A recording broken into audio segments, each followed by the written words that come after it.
Hi everybody, I wanted to make a video to show you the difference between a Michaelis-Menten plot and a Lineweaver-Burk plot, and what they mean and how to make them and how to read them. So right here you can see a Michaelis-Menten plot, and this is something that you've already learned about. It's substrate concentration plotted against reaction rate, and this can be helpful in telling you about Vmax and Km. And so Vmax, as you know, is the reaction rate when the enzyme is as concentrated with substrate as it can get.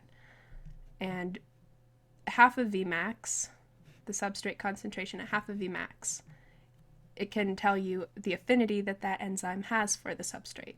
So this can be helpful in talking about enzyme kinetics.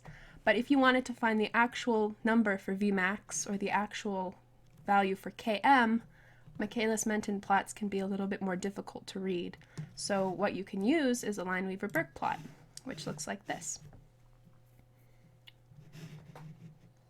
So say you're given a list of values, substrate, concentration, and reaction rate. And normally, if you're given that, you would say, okay, I'll make a Michaelis-Menten plot, just plot them against each other. So if you were to do that, you get a hyperbolic curve just like that, and that's not wrong. But if I ask you, what is Vmax? You know it's over 20 because this is going up, but you don't know what value precisely. Like you could guess, oh, maybe 21, 22, but it's really hard to determine the actual value. And if I say, what's Km? Like it's somewhere around here, maybe 10, maybe a little bit less than that. So to determine those actual values using a Lineweaver-Burk plot, what you want to do, it's really easy. You just plot the inverse of substrate concentration against the inverse of reaction rate.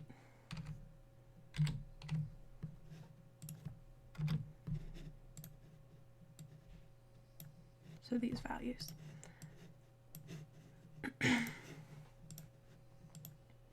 And as you can see, it's a lot more linear. And you can get a trend line from that. And this shows you the y-intercept and the slope. And that's all you need to determine Vmax and Km. So here you can see Vmax, 1 over Vmax is equal to the y-intercept. So to find Vmax, you take 1 over the y-intercept. And it gives you the y-intercept right here in the equation, so you just do 1 over 0.0462.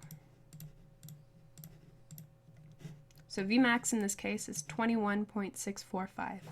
And if you were to look back to this plot, the Michaelis-Menten plot, we can see it is somewhere up in here. So 21.645.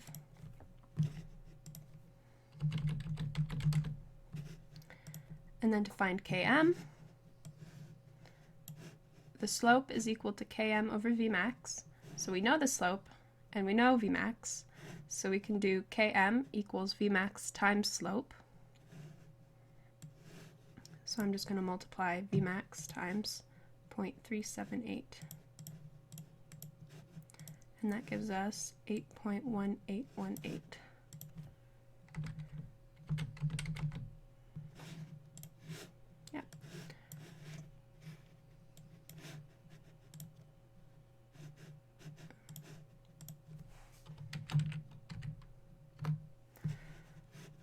And that on this Michaelis-Menten plot shows up right around here.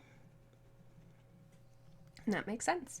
So using this Lineweaver-Burk plot I think can be a lot more helpful than just looking at the graph and just guessing. But guessing helps too. So like if you have a multiple choice question and you're given a whole bunch of values, maybe 20, maybe 15, maybe 16, and like 22. You know it has to be more than 20 because this isn't just going up and ending here. It's still continuing past this point, but it's not going too far, so you would probably guess 22. And the same thing for a Km. Like you're not going to guess 60 for this Km because that's obviously not going to be half of Vmax. right here. But if you wanted to find the actual values, using a Lineweaver-Burk plot can definitely be helpful. So I will post this picture, and hopefully that is useful to somebody. All right.